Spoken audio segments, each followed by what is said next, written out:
За эд бол одоо бид бүхний clock shone хамгийн сүүлийн хэсэг буюу булангийн дөрвөн шиг хэсгүүдийг илүүлэх хэсгийг хийцгийг булангууд гэсэн.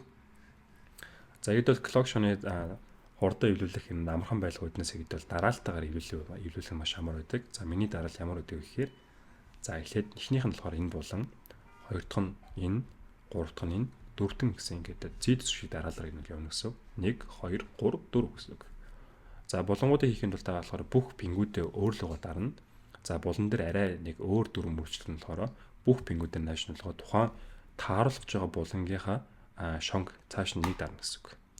За тэгээд энэ үед болохоор дарсан байгаа шонгийн хэд бол арааг огт хөдөлгөж юусоо болохгүй. Тэгэхээр бол хойдол байгаа хэсэг маань өөр хөдөлгөөнд ордог учраас болохгүй. Тэгэхээр би үлдсэн 3 талын аль нэгийг өөр амархан байгаа эргүүлж болно гэсэн. За энэ 5 цагийн зүг болохоор зүүн артлын цагийн зүгтээ тааралд нэг хөдөлгөөн хий. За энэ ингээд цугтаа болсон таарсан байна. Тэгэхээр би болчихсон учраас энэ араага хөдлөхгүйгээр хэд бол пингээ буюу шонг өөрлөг гаргах гэсэн үг.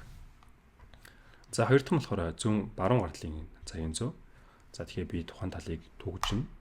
За цааш нь дарлаа. Энэсхий арааг хөдлөж болохгүй. Тийм болохоор би зүүн артлын арааг хөдлөхөд за хоёр дахь хэд бол булангийн цагийн зүг тааруулсан гэсэн үг. За мэдээж үйлийг дууссан бол пингээ өөрлөг болох хэвээр. За гурав дахь нь болохоор энэ доотлын цагийн зүг. Тэгэхээр би дооцхийн пинг цааш нь дараад нийсгийн хөдөлгөөнийг хорно. За энэ нийсгийг хөдлөж болохгүй учраас би айл дуртай 3 талын нэг талын арааг хөдөлгөөд цагийн зүг тааруулна гэсэн үг. За үйлийг дуусчихсан байна. Энд байгаа нийтдээ 8 шиг цагийн зүгт бүгд нэг чиглэл таарсан байгаа. За хамгийн сүүлийн булан буюу дөрөв дэх булан болохоор за энэ байна. Тэгэхээр би нийсгийг буюу баруун дооцгийн шонг цааш нь дараа хөдөлгөөнийг хорно. За өөр хэсэг талын хэд бол арааг хөдөлгөөд за цагийн зэнүүд маань өөрөөсөө бүгдээрээ таарчсан. За энэ үед нь болохоор бүх арааг хөдөлгөөгөө дараад шоогоо 12 талаар дарах хэрэгтэй. За тэгэхээр хэдлээ clock shog ивлүүц орсон юм чинь одоо хойл зарцгаая. За clock shog гэдэг бол цагаан байна уу? Хар нь аль талаас намайг хожуулна. За тэгээд цагийн зүүнүүдийг бүгдийг нь 12 цаг дээрээ тааруулсан байралтайгаар за мөн голын хэд бол шонгуудыг бүгдийг цааш нь дааснаар хэд бол үйлдэлүүд маань эхэлнэ. За хойлтон дээр болохоор UR гэх тэмдэглэл хамгийн дөрөв гарч байгаа. Энэ болохоор орой хэсгийн баруун гартлын шонг хэд бол өөрлөгөө дарахыг хэлж байгаа юм UR гэдэг нь. За хэрвээ 6 байгаад 6 одоо шинэ хойлтон дээр чинь 6 гэдэг тоо байна. Тэгэхээр баруун гартлыг хэд бол баруун чиглэлд нь хэд бол буюу доошо чиглэлд хэд бол 6-д хэрэгүүл хэлж байгаа нь нэмэх гэдэг нь баруун жишээ. Хэрвээ хасах гэвэл зүүн гарч явдаг гэсэн үг. За шинээр болохоор UR гэсэн чинь би өөрөө шин наашн дараад 6 нэмэх гэж байгаа учраас баруун гартлын арааг 6-д явуулна гэсэн үг. Баруун тал руугаа. За үйлдэж дууссан бол буцаа шонгод орно.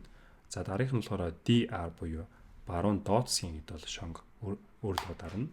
За 3 нэмэх гэсэн учраас би 3 удаа баруун чиглэл 1 2 3.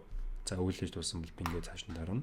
За дараагийнх нь болохоор DL 4 хасах гэж байна. Тэгэхээр DL гэдэг нь болохоор зүүн гартлын шонг өөрлөгөө дарахыг хэлнэ. За тэгээ хасах гэж байгаа юм чинь мэдээж хэрэг шоогоо эсрэг дэвш нэрвэлнэ гэсэн үг. 1 2 3 4. За үйлээсэн бол би ингээд цааш нь дарна. За UL гэдэг нь болохоор зүүн талын шонг гэдэг өөрлөгөө дарахыг хэлнэ. За 4 нэмэх гэсэн байгаа учраас би баруун чи 4-өөр эргүүлнэ. 1 2 3 4. 4. За үйлдэл буцаагаад харъя.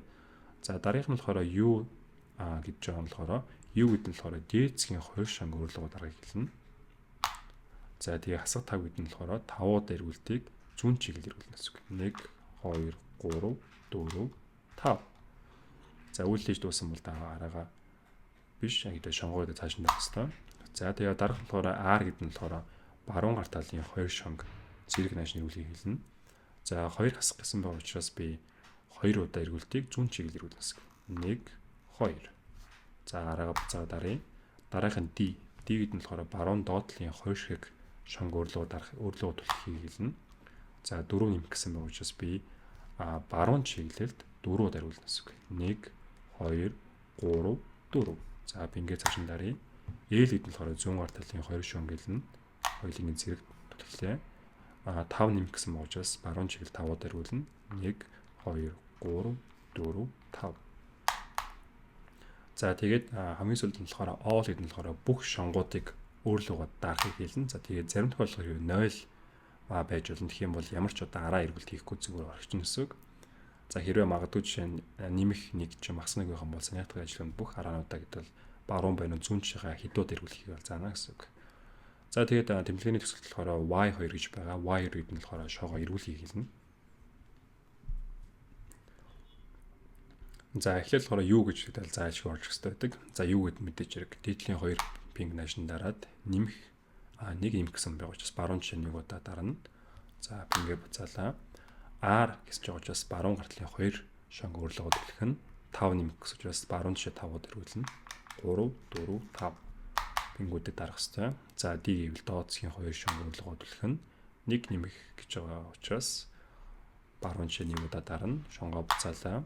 За L гэдэг нь зүүн гартлын 2 шонг хэлнэ. Түлхийг за тэгээ 4 нэмэх гэсэн учраас баруун тишээ 4-д эргүүлнэ. 1 2 3 4. За тэгээд хамгийн сүүлд нь болохоор all гэдэг нь болохоор бүх пингүүдээ маш нэг болгоод за тэгээд нэмэх 1 гэж байгаа учраас би энэ дээр орой хэсгийг болохоор бүхэлд нь гэд бол нэг удаа эргүүлнэ. Баруун чиглэлд нэг удаа.